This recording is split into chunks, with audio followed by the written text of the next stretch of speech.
My name is Ashley. I work in business development over here at Prevalent, and we're joined with a very special guest, our very own VP of Products and Services, Alastair Parr, and he will be joining us shortly, but our very own VP of Product Marketing, Scott Lang. Just a reminder, this webinar is recorded, and we're going to send out the recording along with the presentation slides shortly after the webinar. You're all currently muted, but we love participation, so please put any questions in the Q&A box so we can go over them at the end. Today, Alastair is going to be sharing his best practices to build effective TPRM metrics. So, Alastair, I'll go ahead and hand things over to you. Lovely. Thank you very much, Ashley. And good morning, good afternoon, good evening, wherever you may be in the world today. So for those who haven't had the joy, of course, and the luxury of sitting on a webinar with myself in the past, I am Alastair Parr. I am the SVP of Products and Services over here at Prevalent. And why am I qualified to talk to you about this is I have had the pleasantries, I suppose, of managing and supporting the management of many hundreds of third-party programs over the years. I tend to be spending time with some of the program design elements, talking to C-level execs, and of course the broader business about what they're trying to achieve. And through that, I've seen what's been fruitful, what's been less so, and everything in between. So I will do my very best today to try and impart and share some of the insights that I myself have seen, but equally across the broader Prevalent community as well. Just to reinforce again what Ashley kindly mentioned at the start, do feel free to ask any questions in the Q&A. And as much as I'll try and weave some of those into the talk track today, we will leave sort of 5-10 minutes, depending on how we get through at the very end for any additional questions that come up. Great. So I'm going to get this mugshot out of the way for you. We don't want people to start dropping off too soon. But today specifically, what am I going to cover off? I will be focusing on really the 5 key criteria that we tend to see and considerations associated to a TPRM metric. So personas, a very logical starting point. Who are we actually targeting with these metrics and KPIs and KRIs? What are they actually interested in? What does that look like when we translate it into tangible metrics? How do we actually report on that in any meaningful way? How often do we do that? And what are the mechanisms we have to do so? And then, of course, what are the most common challenges associated to that we tend to see? So it's a bit of a journey today. So to reinforce, we are covering off the top building blocks and effective criteria for TPRM metrics. And just to preface it and set the scene really for some of you who might be less exposed to third-party risk management or in the advent of your journeys and careers. But of course, when you start looking at the entire space, third-party risk management is ever growing, ever evolving, and ever maturing. So us here at Prevalent, what we tend to be focused on is being able to support organizations to scale and do it in an automated way. And people are asking us to do that because of the fact that third parties are becoming an extension of the business. People are outsourcing a lot to various third parties, of course. And the challenges associated to that is that the entire environment is getting more complex. People struggle doing things at scale. People struggle to process large volumes of information. And that's 2 of the most significant elements that contribute to third-party management. We're dealing with hundreds, thousands, tens of thousands, or hundreds of thousands of different third parties. And we have requirements associated to those. We've got different business owners demanding that we do things. We've got different regulators, customers, all demanding that we do different things. And they're demanding that we're looking at different criteria: anti-bribery and corruption, ESG, health and safety, sanctions, etc. So a lot to do against a lot. How do we make sense of the broader mess of it? So a brief recap as well, for those who also have not had any direct exposure specifically to KPI and KRI management. People tend to throw KPI and KRIs around a fair bit as an acronym, but we're talking specifically here about key performance indicators and key risk indicators. What is the difference between the two? So a key performance indicator is centered on the entire program and how effective the program is being. And a key risk indicator is focusing on the data that comes out of it. So the specific risks themselves. So to give you an example, a key performance indicator might be, for example, how is the program sending out assessments, capturing information, driving guidance and getting interactions. How is the team reviewing the results versus key risk indicators, which are focusing on what is the most common problem that's facing the organization. Distinct areas, and usually what we see is businesses start with key risk indicators and are more vague on key performance indicators. They start to percolate up over time once the business starts to realize the maturity of their program. Are they good? Are they bad? What can they improve? And they're looking at efficiencies. Now, what we do typically recommend, and you'll see that as a bit of a reoccurring theme as we go through today, is that both risk indicators and performance indicators are necessary in an effective program, not just for it to be successful, but also how we communicate it to the broader business. And then one of the most common areas, before we dive into some of the criteria here, one of the most common areas that we tend to see here is the fact that people struggle in being able to take this information and present it in a coherent way. When we're dealing with technical specialisms and specialties, when we're dealing with a volume of data, it's very, very straightforward for people to lose sight of what they're doing and over communicate. So you end up with business owners, department leads, procurement, CISOs, the board, whoever it may be, ultimately lacking the insight and visibility that they actually need because it's too detailed, it's too complex. So we'll touch a bit more on that as we go through the session today as well. Righty-ho. The more keen-eyed of you at the very, very start, you notice I did have an agenda, and the very first point on that agenda was identifying personas. So when I'm talking about identifying personas, let me just clarify specifically what I mean. So the personas here is really the personas of the business who have a vested interest in getting reporting metrics from the entire program. Now, there is a complication, in fact, two complications that we see when we start trying to actually identify the personas who are associated to this in the business. And the first is the fact that when you actually look at, and it's a bit fuzzy, so I apologize for that, but when you actually start looking at the programs, they are evolving. Historically, it was quite segmented. People focus on third-party risk management as a discipline. Now it's gradually evolving into third-party lifecycle management.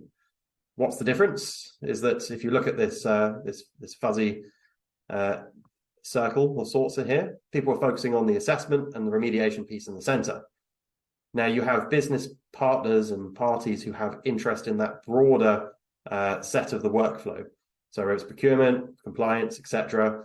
From the onboarding process, identifying who the vendors are, profiling and tiering, doing things like performance management, SLA tracking, checking them for compliance, and even offboarding on the tail end of it. A program historically was reporting on risk. So those who were listening earlier on, I said people start with risk, and that's typically why they're starting with risk management.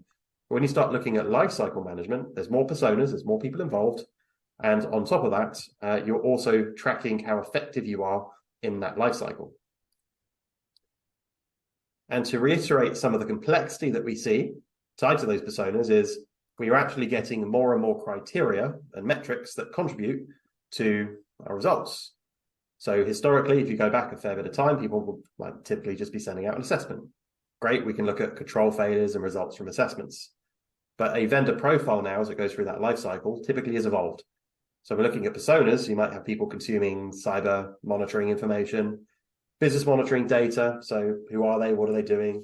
What's the zeitgeist of that organization? How are they maturing? Financial data. So are they actually healthy from a financial position? Broader events. So are there any other changes associated with them we need to be mindful of? Zero-day vulnerabilities, that sort of thing. What certifications they've got, and of course going into the end party.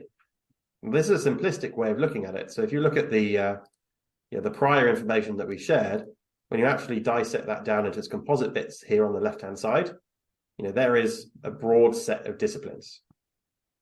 So we have lots of personas. We have lots of people who have a vested interest in understanding what the program is doing. Each of those people have the advantage of driving the program forward, being a sponsor, being a supporter of it, and therefore supporting in the allocation of additional resources to get it done. And when you distill those personas down, the most common ones that we tend to see and we tend to fixate on, InfoSec, at the very, very start there. They tend to be more risk-centric, of course, with controls at the forefront. Audit and compliance. So the people who have the regulatory obligations, and that can include to some extent privacy there as well. Procurement, focused more on the upfront and some of the performance management to an extent. The business owners themselves, who really care about, I've bought this vendor for a reason, I want them to perform a service which is going to make my life easier in some description. So they tend to be more focused on the performance and resilience. And then, of course, the execs. So the people who tend to be seeing it as their money in that respect and owning the budget and the allocation there. So they want to see, is it effective? Are we spending the money wisely? And am I going to go to jail because we're not doing something that we should be doing? Those sorts of criteria there. So they, of course, as you expect, have very, very different focus areas and therefore very different reporting needs. Equally, their subject matter expertise is going to differ. The executives might be looking for a more broader, high level picture versus InfoSec. They're going to be very targeted on their set discipline. Lots to consider and lots to factor in when we start looking at focus areas on the next stage. So at this point, as I said at the start, I would like to weave in some insights on what we've seen. So Prevalent conducts a study every single year where we start looking at the space specifically. We do more broader, detailed insights. Of course, if you would like some exposure to this, if you'd like a copy of the report, feel free to reach out to us. We'll be happy to elaborate on it. We wanted to call out one of the metrics from this year's study specifically. So as you see on the right-hand side here, we're looking at different personas of the organization here: InfoSec, risk management, compliance and audit, procurement, business owners, and execs. Now, we ultimately asked the audience, are they more or less involved in third-party risk management? Now, generally speaking, they're either the same or increased, as in the grey boxes at the very bottom there are pretty small. So they're either maintaining or they're growing from a contribution standpoint. So when we start looking at personas, really what are we expecting to see is an increase in collateral, material, KPIs and KRIs that are targeting these different personas. So again, useful data, and I'll weave in more from our various studies and our insights as we go through today, but just reinforces the fact that we do need to start broadening horizons when we're building the KPIs and KRIs of our program so that we can educate all the various personas of the organization. And that can be externally as well. So we're also talking about regulators as well, or customers, where you may want to start exposing what you're doing well. You're seeing more and more of that with things like SOC 2 reports.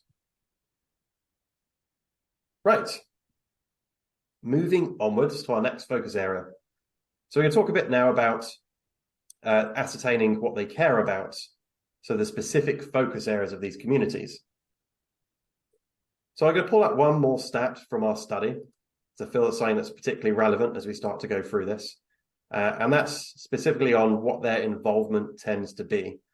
Now, there's a lot of information in this, so I'm going to spend a little bit of time dissecting this before I move on, but just to bear in mind, what we're looking at here is on the blue bar. Are they involved in the strategic program design and strategy? The purple bar is whether they're actually using the information and using reports associated to that. The yellow bar, of course, is their execution of third-party assessments. So are they actually consuming assessments? And then the grey means they're more consulted than anything else. So focusing on the reporting aspects, you can see, by and large, the entire community there has a broad expectation to be involved and use the information that's coming out of the program. Now, when you factor in the consulting aspects as well, there's a reasonable exposure to this, particularly with execs that tend to be less involved day to day, but certainly are consuming the information around it.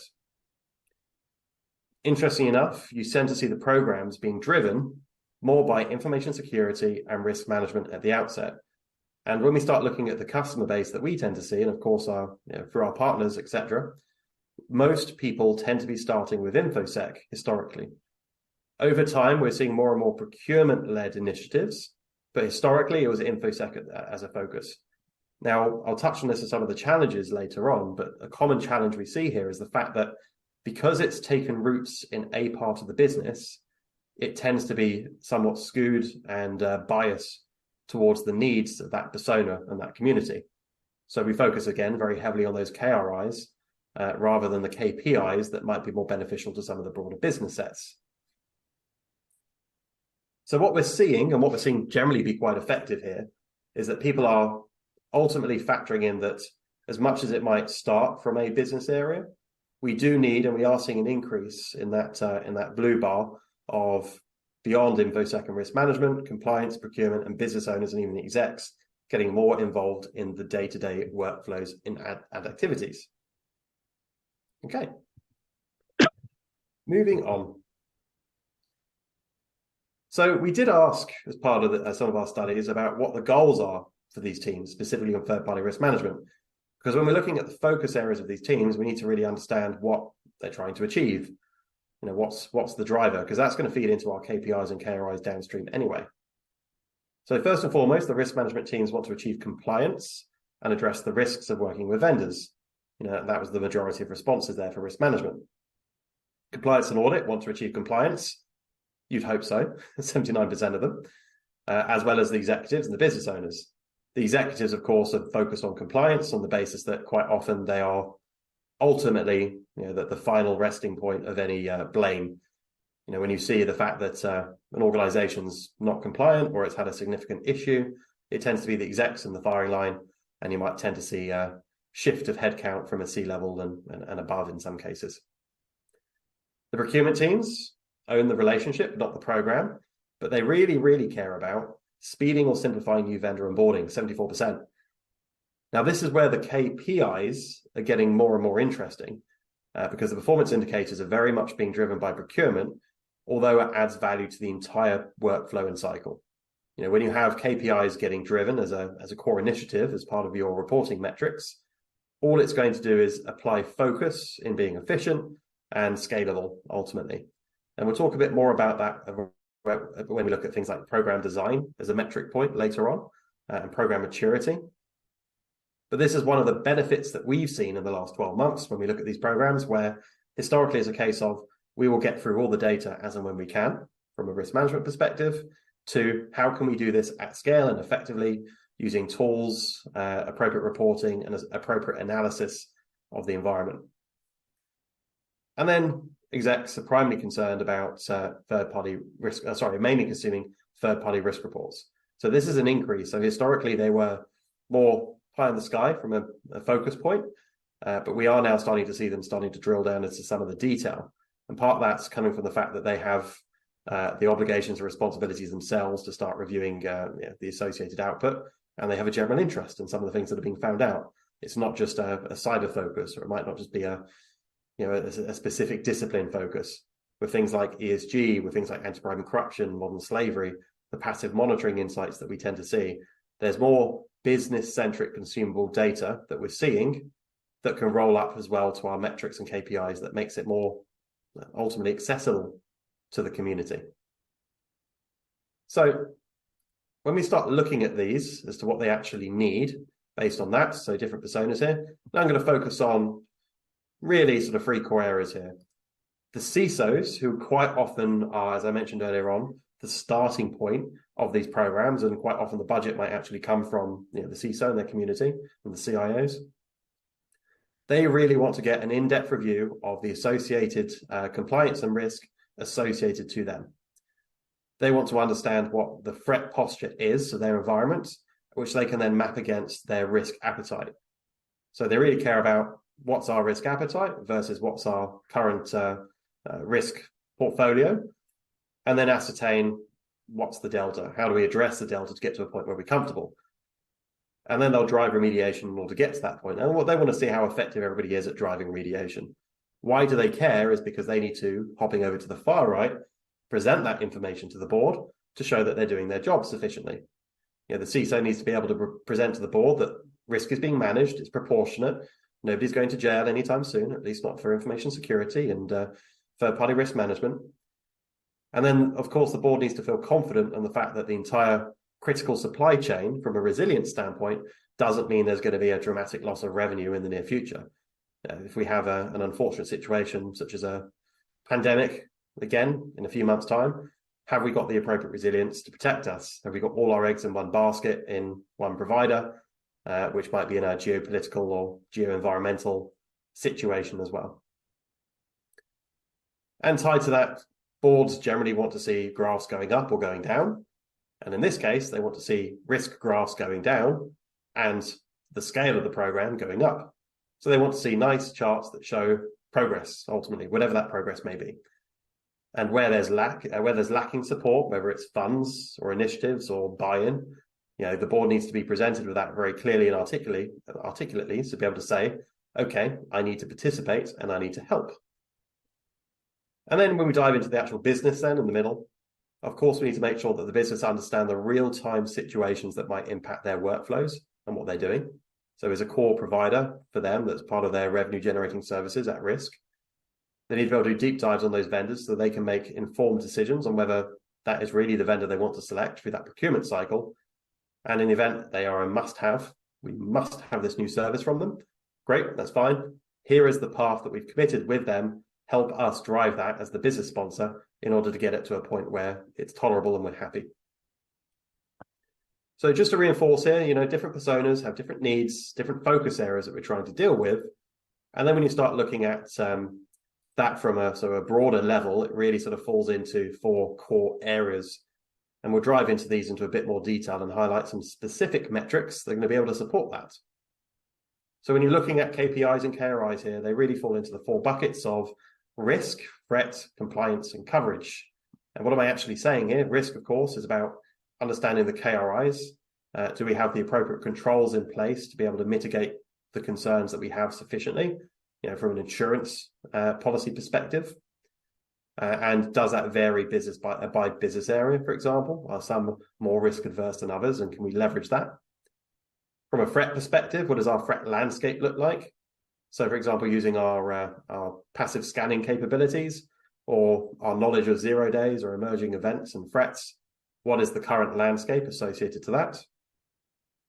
Context-driven compliance. So based on where we're operating against, what we're doing, how compliant are we?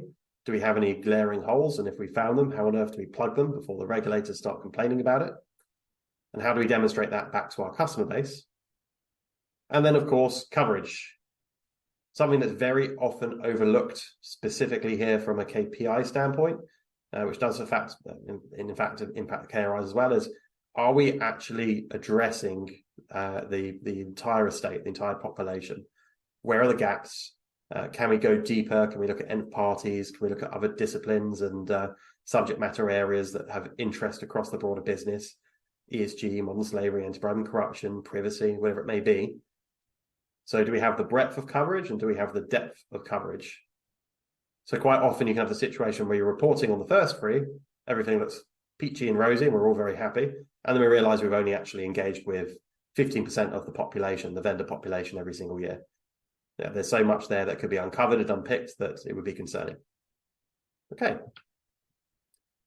So to summarize on that part, when we start looking at focus areas itself, the net takeaway I'd ultimately say on this is the fact that these different personas originally started to stem from an InfoSec standpoint. With the advent of procurement getting more involved in these programs, we're starting to see a bit of a shift from KRIs to KPIs and a better awareness of the fact that coverage is a contributing factor, as well as supplier resilience post-COVID as well. So the needs are different, but ultimately you have different personas as part of the business who want to consume that information in different ways. Okie dokie. So we are now going to move over into some specific metrics. As much as I can sit here and talk about the abstract, the art of what's possible here, I appreciate that some people like very definitive metric points, and I'll highlight some of the ones that we commonly see. And again, Prevalent is happy to share some collateral, white papers, etc. related to this if you want to dive into it in a bit more detail. But I'll certainly cover off some of the key ones for you in just a moment when I've had my sip of water. There we go. Suitably refreshed, I'm going to dive into risk metrics. So essentially what we're going to do now is we're going to dive into some of these key areas: risk metrics, threat metrics, compliance metrics, and coverage metrics. And these are the most common things that we tend to see in a successful, efficient program. So to begin with, when we look at risk metrics, we really want to understand the percentage of suppliers by tier. What do I mean by tier is that 1 to 4 is an example here. We've seen all sorts, but 1 to 3 or 1 to 4 is certainly the most common. But we're wanting to understand what is the segmentation of our supplier base. If you see it being disproportionately weighted one way or the other, then you might need to adjust your tiering models. But typically you're looking at around 10% for a tier 1. I'm looking at a free tier model here, 10% for a tier 1. 30% tends to be a tier 2. And then you're looking at about 60% for the tier 3s and tier 4s on this basis. So you have a pyramid of sorts, which essentially is outlining what your supplier base is. If it's an upside down pyramid, then the odds are you've potentially mistiered. The business is not necessarily giving you the right information, or you might be misfocusing on your vendors. You're dealing with a subset of your ecosystem, your vendor landscape that's not comprehensive enough.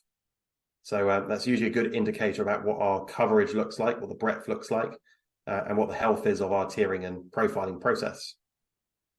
Next, looking at the percentage of suppliers that have completed an initial onboarding inherent risk assessment. This ties to the former. So quite often people can't do the former metric because they haven't qualified who the vendor is and what they do. So we do recommend that people ultimately have a process, whether that's being driven by the third party who populate it or by the business owner who's requesting it, that they go through that inherent risk assessment, the IRA. It should be simplistic enough so that people can't misunderstand the responses. It should be simple enough that you're able to remove any interpretation, but not so simple that you aren't capturing some of the most common criteria. And I'll touch on some of those a bit later on. But if you're looking at low percentages on that, and I appreciate if you're starting a program from scratch, you're going to have low percentages because it tends to be done when you onboard a third party rather than as part of the a retrospective life cycle. But you do want to get that percentage up. Whether it's initial or whether it's an iterative one, when you're renewing contracts, you want to understand who is the vendor, what are they doing for you. You don't want to just focus on spend. Next, number of suppliers that have passed or failed the initial onboarding inherent risk assessment. So you might reject some, and the first criteria here is we need to have a risk appetite. So are there certain ones that simply mean based on what we've captured from them isn't fit for purpose, and we need to review them and make decisions about them? So you can have pass-fail criteria where you actually include some control-based criteria in the first question set, or it might be just discovery, which is fine, in which case you might not have that pass-fail criteria. But if you do look at control-based questions, you want to ascertain what your risk appetite is, so you can see what ratio of people are passing or failing. Where people fail usually doesn't mean that you have to basically not use them. It tends to mean that you have to do extended due diligence against them, and they might fall into a higher bucket or a higher tier than you would have otherwise expected. And the next very important metric, and this is the one I think where people are spending a lot of time and focus in the current third-party ecosystem across the community, is the mean time to complete supplier assessments. People spend so much time focusing on risk analysis, they're not really thinking about, are we asking and getting these risks in the right way? So of course you can use passive insights, but to really dig beneath the surface of a company, you do need to do a degree of supplier assessments. That could be taking a SOC 2 report from them and translating it into controls and risks, fine. Or it could be sending out an actual assessment to them and then tracking the lead time and response. A good program is usually getting responses within a week to 2 weeks when you have an active community. Of course, bad programs mean you have such little engagement with the vendors that it sits there in the ether and never gets completed at all. So we always recommend tracking that because it shows your vendor engagement and it also shows how effective you are. So it's more of a behavioral metric as much as anything else. And you can use that to understand are we asking the right questions? Is our process sufficient? And do we need to improve the broader engagement with our supply chain? Okay. Moving on to a couple of other risk metrics, just to elaborate a bit on this. You do, of course, want to focus on what your priority one security incidents have been in the last quarter. This is something you will very often report back to your C-suite or your board. And this is typically focusing on zero-day vulnerability. So something where you need to react to something in the community. That could be a reaction to a passive monitoring insight. Company A has had a data breach, or company B has had a major outage, or it might be something that's community-wide or technology-wide. So a SolarWinds or similar, for example. You do want to understand if there's trends and if it's something that you could avoid or not based on mitigating mechanisms to see if you could have ever got ahead of those rather than react to them. Numbers of vendors within the supply chain with a high score. What are we talking about here is just trying to understand what's the actual risk appetite of our community. Are our vendors generally good or bad? And that might mean that, well, A, they're bad, but B, it might mean that our interpretation of risk is excessive. So it's more of a question response to that rather than actually treating it as a positive or negative thing. Number of suppliers that present a continued high risk following successful onboarding. This shows, again, engagement from a vendor perspective. Are they actively working with us? Are they improving, or are they just generally sitting there comfortable because they've got that contract in hand and they're getting paid, so they're smiling and they are happy? I'm going to pause for a moment for a bit of water.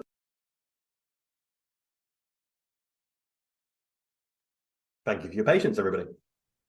So, inherent risk from each security domain and category. Now, what we're talking about here is domain areas. So with segmenting things based on their focus areas, you can see there, access control, asset management, physical security, information systems acquisition, etc. We want to understand if there's a particularly risky area that we can focus on. Why is that helpful? Because then we can start doing targeted approaches. If we generally see people have problems with physical security, we might provide guidance and packages to support them on that, or do a broader focus in the sense of let's go and try and remediate as much of those as we can do. Equally useful to know if there's a particular area of risk associated with the business. And then finally, looking at the residual risk.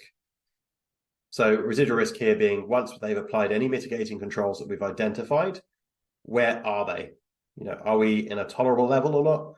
Are we still in an unacceptable level of risk that we need to address? This, of course, is focused on more the risk management and InfoSec focus areas to some extent. But these are all criteria that are really, really important when we're looking at our supply chain. So while we're on risk management from that perspective, I was going to pivot over to some of the threat metrics that we do tend to see.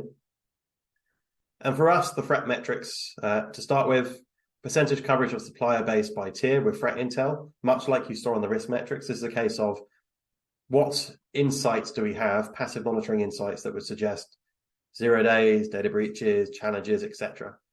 You tend to see a majority of your tier ones with coverage, maybe a lesser extent for your tier threes or tier fours, or there might be more point in time. But nonetheless, you want to understand, ultimately, threat intel and passive monitoring combined is your heartbeat against your vendors. They aren't going to volunteer stuff to you very often, so you use that as that heartbeat check without that implicit involvement from them. Next, mean time to action. So this is for the risk owners. This is an internal KPI. This is about trying to understand, is the business responding in a timely way? Something has happened. We've had a 0 day. Are we panicking? Are we sitting there? Are we actually out for the weekend for a nice long weekend and realize when we come back on a Monday? These are the things that we need to be mindful of as to whether we resourced effectively and whether our response processes are effective or not. Our best customers tend to have a process in place so that even unfortunately on a weekend, they might get that call to action to react. They'll have the ability with threat metrics and threat intel and passive monitoring to see the impact against the organization and then can deal with it accordingly. Accuracy of threat intel sources is measured by the number of false positives. A very useful metric, and it's something that's typically overlooked in a third-party risk management program, is the threat intel feeds out there are doing their best based on passive insights. There are going to be false positives, and more concerning, they're going to be false negatives associated to these. So both false positives and false negatives need to be tracked to give us some insight into the quality of the data. It's no good if you get 100,000 monitoring events and only 5,000 of those are actually useful. So it's about having an understanding of what the accuracy is for false positives and false negatives, and then working against that downstream. Next, so looking at some of the key risk indicators here, the percentage difference between supplier self-attestation and threats based on intelligence sources. So what we're talking about here is, what have we discovered versus what are they actually reporting? And this can quite often come from the assessment workflows.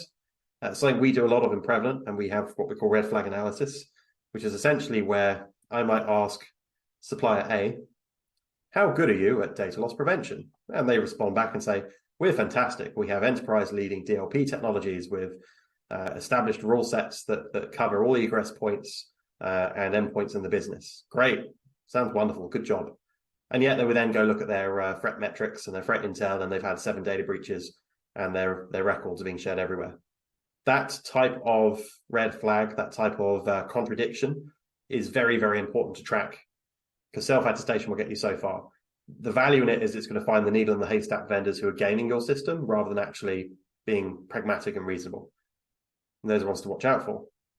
The number of tiered vendors with active high threat intel indicators. So again, tied to how quickly are we actually remediating these, we want to understand, well, what's the percentage of them, and then react to those. That's our priority pot for threat intel. And then this is a bit of a blend of a key risk indicator and performance indicator, but the mean time to resolve. So once we've identified it, whether it's a false positive or a false negative, how are we actually getting it to closure? The former is focused more on how are we responding to it. This one's more focused on, great, we've responded to it. The vendors come back to us and said, oh dear, that's wrong, or we've now done X to resolve it. Good metrics to understand what should the business appetite be. Are we being pragmatic and realistic? Now, these threat metrics are getting more and more prominent. So to call back on our lovely Prevalent surveys that we've been doing, we've actually seen the number of companies that are not monitoring, not being the operative word here, decrease. So in 2022, I think we were looking at about 12% of third-party programs not tracking third-party breaches using some of the threat metrics and passive monitoring. We are down now to 4%. So the vast majority of programs, in some shape or form, are tracking these third-party breaches and then hopefully reacting to them. Now, we'll touch on a bit later on, but I don't think nearly enough people are reacting to them, but the data is there and the data is being consumed. Very useful metric there. Okie dokie. And moving on to our compliance metrics. So when we're looking at our compliance metrics, we're looking at, again, from a performance indication standpoint, the number of the suppliers that are categorized as in scope for a compliance program. First port of call here is actually understanding, well, what are we regulated against? What are our obligations? Whereas PRA, SOX, PCI, GDPR, NYDFS. There's enough acronyms out there with regulations attached to them. We do need to talk to the broader business to understand that. And what we can start doing then is actually building dashboards that segment accordingly to the various frameworks and regulations we're tracking against. So we want to understand of how many are in scope, and then we can start drilling into that data on how many are actually in risk. Quality of compliance returns from supplier by tier. So this is about understanding where are the gaps. So I might have reached out to 1,000 of 1,000 vendors associated to my SOX compliance. Now, of those, 50 haven't come back or haven't answered all my questions. I'm sat there smiling because I've got all my responses and everything's good and rosy. We do want to check and make sure that we have good data and complete data back from people, because when you go to audit, that's the stuff that's going to get picked up. You don't want gaps in your audit programs. And from a key risk indicator perspective, we're of course looking at the number of suppliers outside of tier 1 with compliance obligations. So these are the ones who are not classified as high priority or high risk to the business, but still have compliance obligations. Why is that important? Because there might be some of these that haven't been scrutinized sufficiently. So there might be a tier 4 that just happens to be providing a service that's otherwise considered lightweight. But we do need to add some additional due diligence against them and potentially move them around the tiering models. And then the number of suppliers within all tiers that have outstanding threat intel or control deficiencies not under management. So really what are we saying here is that how many suppliers have we actually got associated risk against that we need to go and deal with. So on my last list of drill down metrics to call out, and then we'll move on to some of the program governance perspectives there and how we actually report on it and do it in a meaningful way. So I wanted to touch a little bit on the coverage piece. So these to me are very, very important metrics. These are key metrics as much as anything else, and some people overlook these. So the percentage coverage of the supply chain globally, a good program should be every year addressing at least 20 to 25% of their entire third-party estate. The reality is there's a good percentage that don't do that, but that's every year. So you might have those rotate each year, so you end up with coverage usually over sort of a 3-year period, at least of your tier 1s, 2s, the top tiers. The number of suppliers receiving payment that do not have an onboarded status. So these are the ones that have basically slipped the net. They might be legacy vendors that we paid and are smiling because we haven't spoken to them. those are the ones that we need to onboard, those orphan vendors. Very sad. And then the mean time to onboard. So this is a very interesting metric. I'm talking fast, but I'm going to slow down and pause a bit on this one. So the mean time to onboard is becoming very, very topical, and we're hearing about it far more by procurement and by the boards and the execs. They want to know how long is it taking from the point of the business going, quick, we need to pay this organization immediately because they're delivering value, to the teams going, great, we can pay them and progress. The business is demanding this to be short as possible, but we have, of course, a process to follow. We need to do our due diligence, and we need to operate this in a meaningful and risk-averse way. So we have this compression of this process, meaning we need to be more efficient, and ultimately people want to see this start reducing, and the challenge is getting it to reduce without affecting the quality of the engagement cycle.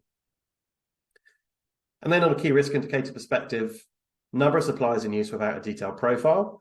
So where are the gaps based on our passive monitoring or insights?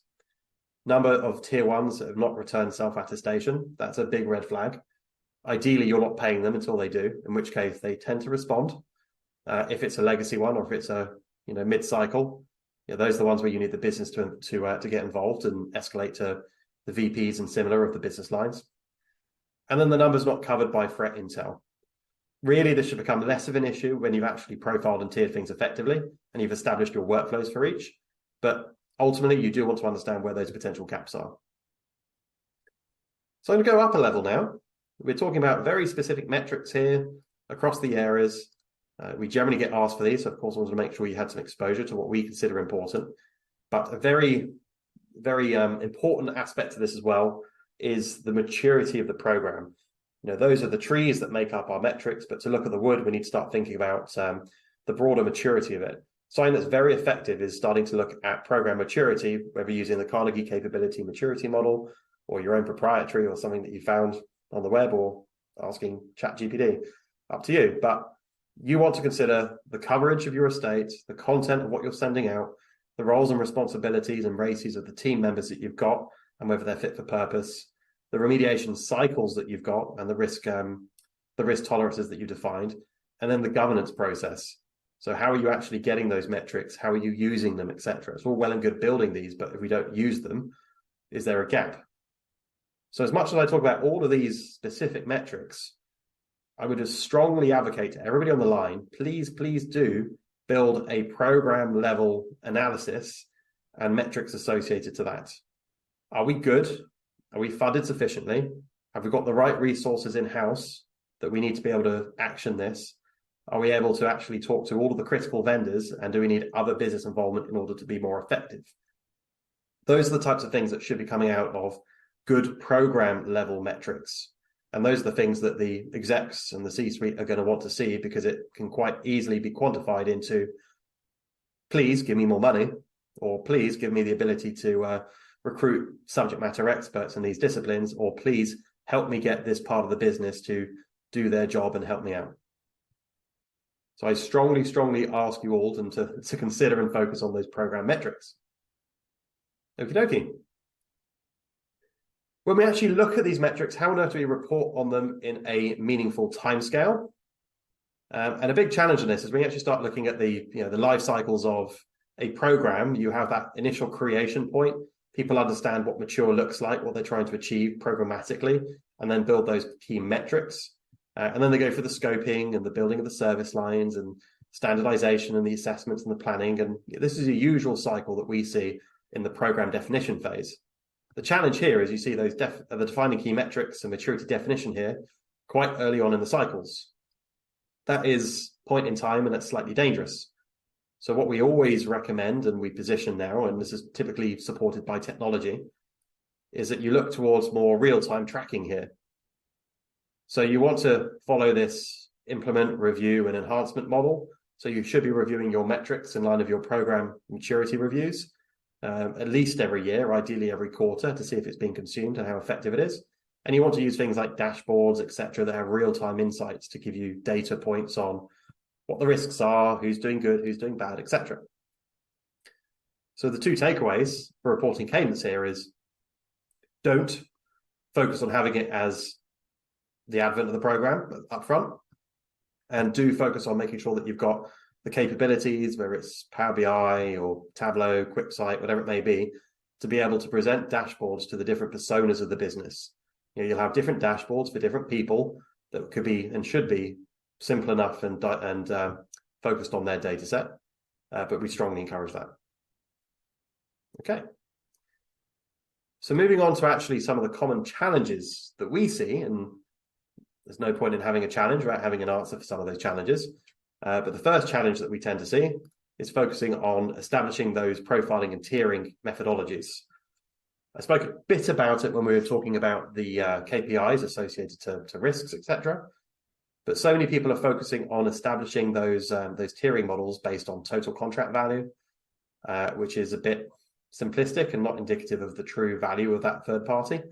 And they're doing that because they haven't necessarily had the opportunity to do profiling and tiering or an inherent risk assessment.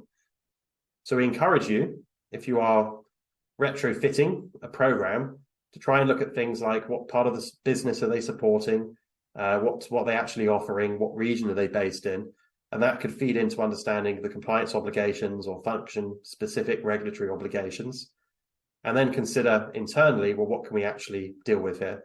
Do the teams have the capability to be able to interpret that data?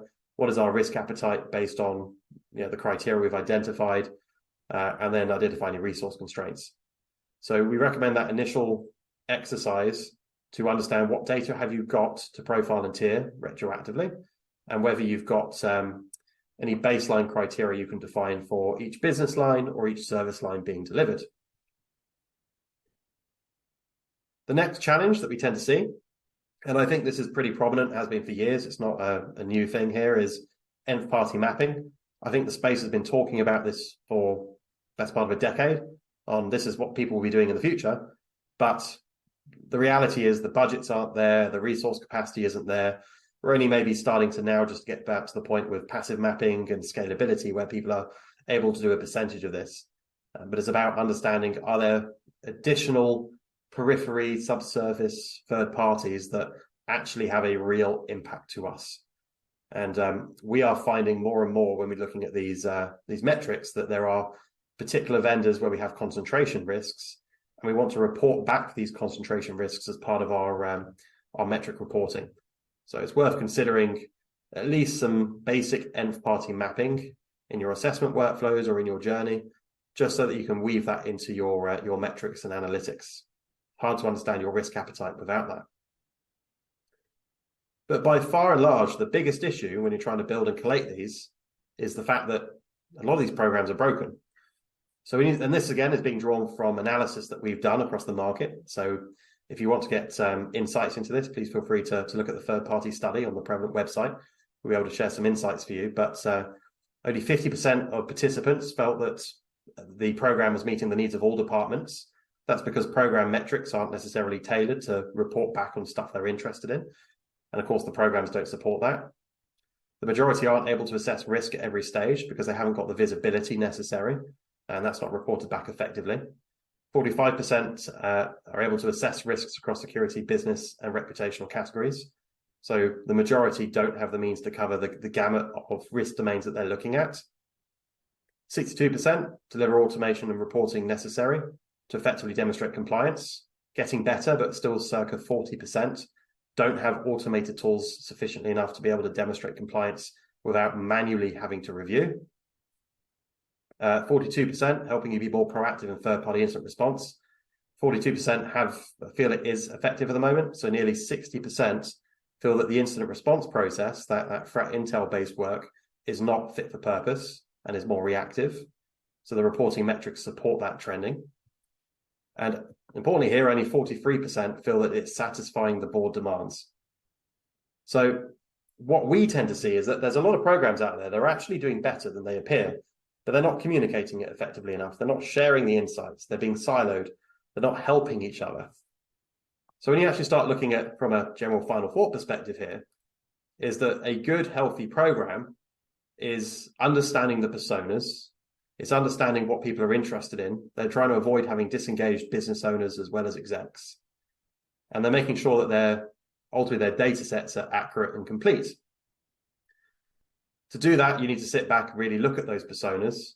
You need to be considering things that people are interested in, which is not just risk, as much as many of you may be risk professionals. They're also looking at performance management on a whole.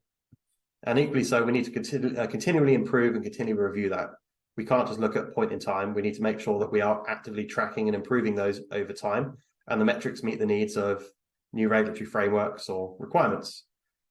And then finally, one thing I really encourage you to do is that be visible, share the information, don't overshare, but share the information with all the communities, the personas, get their buy-in, because they're only going to make life easier as we build these metrics. And they'll also tell you on what they're interested in and what they're not interested in. So we will get through some of your questions here. We've got a fair few in the Q&A section. I'll try and reserve 5 minutes for that. But we're just going to have a brief moment. We're going to have the lovely Scott Lang give us a bit of insight into how Prevalent actually addresses some of this. Hello, Scott. Hello, Alastair. Yes, that's not the first time you've called me lovely before. I appreciate your advocacy. I appreciate it. You know what? As I'm kind of getting in through my presentation here, I just wanted to call out a couple of questions that were asked that I can answer for you. A question was asked regarding program metrics, the component of the presentation. Any further reference material to dive into, for closer understanding and interpretation? The answer to that is yes. We have an ebook that reviews the 25 most common KPIs and KRIs for third-party risk management. We have an accompanying spreadsheet that goes with it where you can kind of map your existing performance on those 25 KPIs into the spreadsheet and kind of identify where the deltas are. As part of the follow-up to this webinar, we'll provide you a link to that as well. And then, information on, kind of the broken programs component, all the research that Alastair addressed or called back into for this webinar is in our annual third-party risk management study that was published, I think, back in the May timeframe, if I'm not mistaken. So, we'll get those links out to you in the future as part of the follow-up to this. So let me real quickly kind of walk you through the Prevalent platform. A goal of a third-party risk management program should accomplish, 3 things, right? Get you the data you need to make good business decisions. Give you the ability to bring different teams together to address third-party risks, regardless of the department involved and their concerns. For example, IT security is their concern, procurement is their concern, risk management, audit have their concerns, to kind of unite these things. So good intelligence to make good decisions, the ability to knock down silos and bring teams and data and analysis and risk management together. And then third, some programmatic processes to help simplify your life and move the program from kind of a kind of manual-based approach to more of a workflow driven process to kind of simplify. And that's kind of at the heart of what we have utilized as we built out the Prevalent platform. There's those 3 tenets. Ultimately what we're trying to help you achieve with your program is not just to reduce third-party risk, because, why would you deploy a solution if it didn't do that, but automate and scale your program with quality. Do more with the resources you have, employ workflow, remediation, and automations to kind of speed to resolution an acceptable risk profile for your third parties. To operationalize third-party lifecycle management, and that is to transform what could be a manual process into something much more automated and integrated with your enterprise risk management workflows as well. And then automate compliance and privacy activities as well. We do that by including templates to more than 200 different questionnaires in the Prevalent platform, enabling you to ask a series of questions and then map those to common regulatory requirements and kind of meet that. It's all built on a cloud native framework that has common criteria and capabilities that's shared between a risk assessment, which is the assessment workflow capability I mentioned, risk monitoring, which is continuous monitoring of not just cybersecurity, but also business, operational, and financial risks, reputational risks, and then all kind of tied into the lifecycle-based approach, where we address and see risks at every stage of the lifecycle, from sourcing and selection all the way to termination and offboarding. Alastair, next slide, please. I do want to speed through it just because I want to make sure that we've got time to answer questions. So maybe one more slide, Alastair, on the life cycle there. I mentioned that we see risk at every stage of the life cycle, from sourcing and selection all the way to offboarding and termination. That includes very discrete capabilities to not just automate RFX processes for new vendors and suppliers, but also adding intelligence to balance out whether or not that new vendor is fit for purpose, but also a fit for your risk profile. Automating onboarding and intake processes, scoring inherent risks, assisting and remediating vendors across a myriad of different assessment types, utilizing monitoring and uniting it together, and ultimately giving you the ability to kind of offboard and terminate those vendors with some discipline and rigor while incorporating good SLAs and contractual measures. So we do this across the landscape of teams internally, processes, as well as risk types. So again, I don't want to get in the way here. I want to make sure we've plenty of time here to answer questions. So I'll kind of stop there. Ashley, go ahead. Thanks, Scott. You guys might have noticed I went ahead and launched our second poll so we can follow up with you regarding any initiatives or projects that you may have. We'd like to see if you're looking to establish or augment a third-party risk program within the year. And please be honest, because we do follow up with you. But Alastair, it looks like we have some questions left in the chat. So let's go ahead and dig through some of these. Vincent asked, what are the major lessons learned from the pandemic that could be useful in the future if business disruption reoccurs? Yeah, it's a good point. So something that we've seen a big focus and increase on is resilience. And I've seen there's a couple of questions associated to that as well, tied to third-party disruption, security supply, etc. We've certainly seen it, as in pandemic-related material drove supply chain resilience question sets a couple of years ago. People did a mad rush to try and understand what the landscape looked like, and naturally businesses were reacting to it. And that was very much a reactive mechanism. So we've now seen that getting woven into the very fabric of the process itself. So it's a much more focused discipline. Previously, it was almost a sub-domain of some of the control-based question sets. It's now sitting there as its own distinct pillar with ESG, anti-bribery and corruption, modern slavery, privacy, InfoSec, and operational resilience. So it's definitely at the forefront. We're seeing organizations report it more and more now, and we're seeing the COOs, the CTOs, and the CIOs starting to own that. So it's definitely a more mature landscape. And I know we're short on time, so I'm going to take one other question there, which is, do you agree that some ordinary KPIs also serve as KRIs at the same time? And I think it's a very good question to almost end today on, which is absolutely. So KRIs and KPIs very much complement each other. So when you're building these, they should be enabling the talk track for each other. Why are we taking forever to do this? Because we have this risk landscape and this is our risk appetite, or even vice versa. Why is this happening quickly? Or it's associated to risk. So you'd always look at them in tandem. They both add value and they both join up the story that you're trying to present. And really, when you're looking at what these metrics do, they should be telling you a story and telling whoever's trying to consume it something that's going to help them understand what you're doing and enable them to drive actions on the tail end of it. So great questions are great points, and apologies for those who I didn't get to your questions. Thank you. Back to you, Ashley.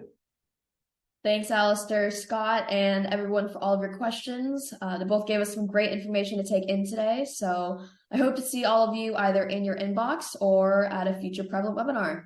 Cheers, everyone. Have a great rest of your week. Cheers. Thank you.